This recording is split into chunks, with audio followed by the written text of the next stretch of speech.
ओम श्री गणेशाय नमः। ओम नमः शिवाय। ओम नमो भगवते वासुदेवाय नमः। पूर्णिमा व्रत कथा। द्वापर युग में एक समय की बात है कि यशोदा जी ने कृष्ण से कहा कि हे कृष्ण, तुम सारे संसार के उत्पन्न करता, पोषण और उसके संहार करता हो। आज कोई ऐसा व्रत मुझसे कहो जिसके करने से मृत्युलोक में स्त्रियों को विधवा होने का भय न रहे, तथा यह व्रत सभी मनुष्यों की मनोकामनाओं को पूर्ण करने वाला हो। श्री कृष्ण कहने लगे कि हे माता, आपने अति सुंदर प्रश्न किया है। मैं आपसे ऐसे ही व्रत को सविस्तार कहता हूँ। सौभाग्य की प्राप्ति के लिए स्त्रियों को 32 पूर्णिमाओं का व्रत करना चाहिए। इस व्रत को करने से स्त्रियों को सौभाग्य संपत्ति मिलती है। यह व्रत अचल सौभाग्य को देने वाला और भगवान शंकर के प्रति मनुष्य मात्र की भक्ति को बढ़ाने वाला है। यशोदा जी कहने लगी कि हे कृष्ण, सर्वप्रथम इस व्रत को मृत्युलोक में किसने किया था, इसके विषय में विस्तार पूर्वक मुझसे कहो। श्री कृष्ण जी कहने लगे कि इस भूमंडल पर एक अत्यंत प्रसिद्ध राजा चंद्रहास से पालित अनेक प्रकार के रत्नों से परिपूर्ण कातिका नाम की एक नगरी थी।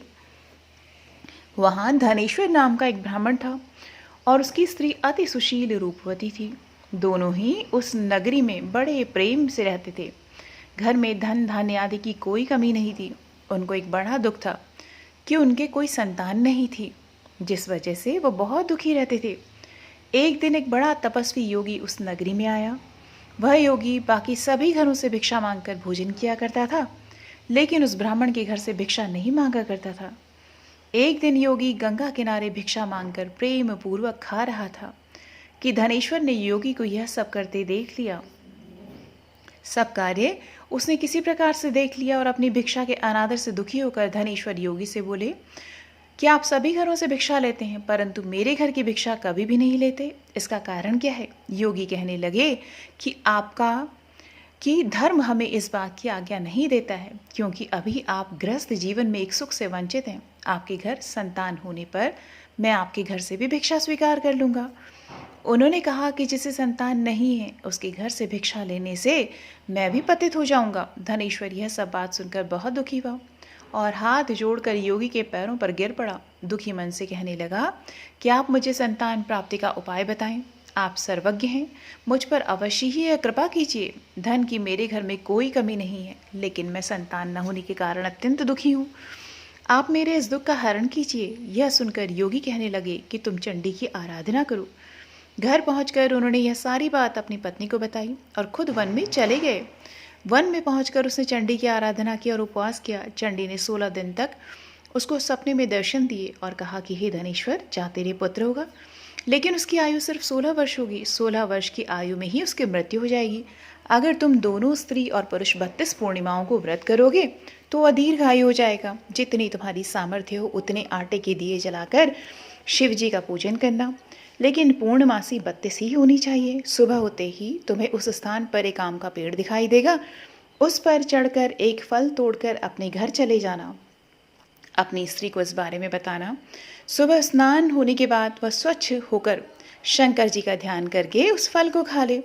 तब शंकर भगवान की कृपा से उसको गर्भ हो जाएगा। जब ब्राह्मण सुबह उठा तो उसे उस स्थान पर एक आम का पेड़ दिखाई दिया और वह उससे फल तोड़ने के लिए चढ़ा, लेकिन वह पेड़ पर चढ़ नहीं पा रहा था। यह देखकर उसे बड़ी चिंता हुई। उसने भगवान गणेश जी की उपासना की और कहा कि हे दयानिधे, अपने भक्तों के विघ्नों का नाश करके उनके मंगल कार्य को करने वाले, दुष्ट का नाश करने वाले, रिद्धि सिद्धि देने वाले, आप मुझे इतना बल दें कि मैं अपनी मनोकामना पूरी कर सकूं। इसके बाद वह पेड़ से फल तोड़कर अपनी पत्नी के पास पहुंचा। उसकी पत्नी ने अपने पति के कहे अनुसार इस फल को खा लिया और वह गर्भवती हो गई। देवी की कृपा से उसे बहुत सुंदर पुत्र पैदा हुआ। उसका नाम उन्होंने देवीदास रखा। माता पिता के हर्ष और शोक के साथ वह बालक बढ़ने लगा। भगवान की कृपा से बालक बहुत ही सुंदर था, सुशील और पढ़ाई लिखाई में भी बहुत ही निपुण था। दुर्गा जी के कथा अनुसार उसकी माता ने 32 पूर्णमासी का व्रत रखा। जैसे ही उसे 16वां वर्ष लगा, दोनों पति पत्नी बहुत दुखी हुए, कहीं उनके पुत्र की मृत्यु न हो जाए। उन्होंने सोचा कि अगर उनके सामने यह सब हुआ तो वह कैसे देख पाएंगे। तभी उन्होंने देवीदास के मामा को बुलवाया और 1 वर्ष के लिए देवीदास को काशी में पढ़ने के लिए भेज दिया। 1 वर्ष के बाद उसे वापस लेकर आ जाना। देवीदास अपने माता के साथ एक घोड़े पर सवार होकर चल दिया। अपने मामा के साथ एक घोड़े पर सवार होकर चल दिया। उसके मामा को भी यह बात पता नहीं थी दोनों पति पत्नी ने 32 पूर्णमासी का व्रत पूरा किया। दूसरी तरफ मामा और भांजा दोनों रात गुजारने के लिए रास्ते में एक गांव में रुके। उस दिन उस गांव में ब्राह्मण की कन्या का विवाह होने वाला था। जिस धर्मशाला में वर और बारात के बाकी लोग रुके हुए थे, उसी धर्मशाला में देवीदास और उसका मामा ठहर गए।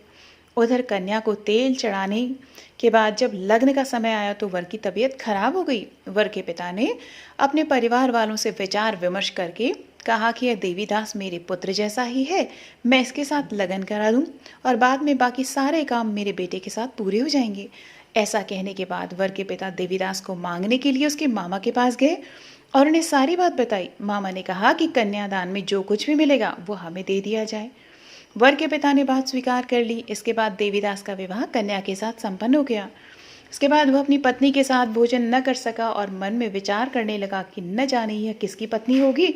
यह सोचकर उसकी आंखों में आंसू आ गए। तब वधू ने पूछा कि क्या बात है, आप उदास क्यों हैं? तब उसने सारी बातें पत्नी को बता दी।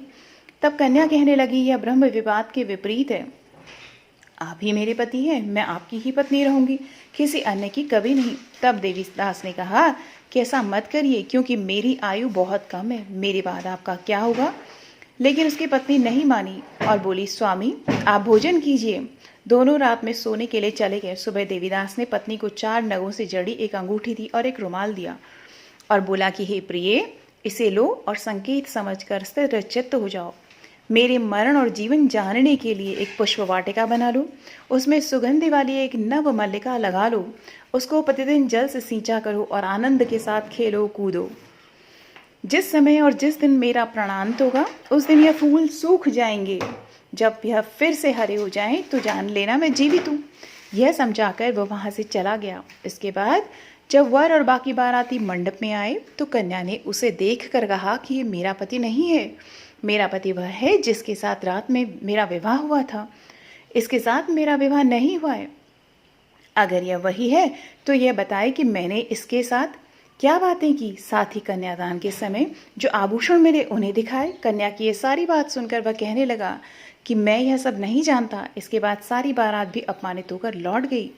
भगवान कृष्ण बोले कि हे माता, इस प्रकार देवीदास काशी चला गया।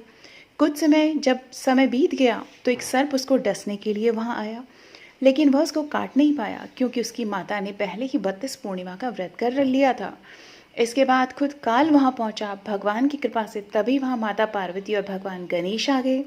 देवीदास को मूर्छित दशा में देखकर माता पार्वती ने भगवान शिव से प्रार्थना की कि महाराज, इस बालक की माता ने पहले ही 32 पूर्णिमा के व्रत कर लिए हैं, आप इसको प्राण दें। भगवान शिव ने माँ पार्वती के कहने पर उसे प्राणदान दे दिए।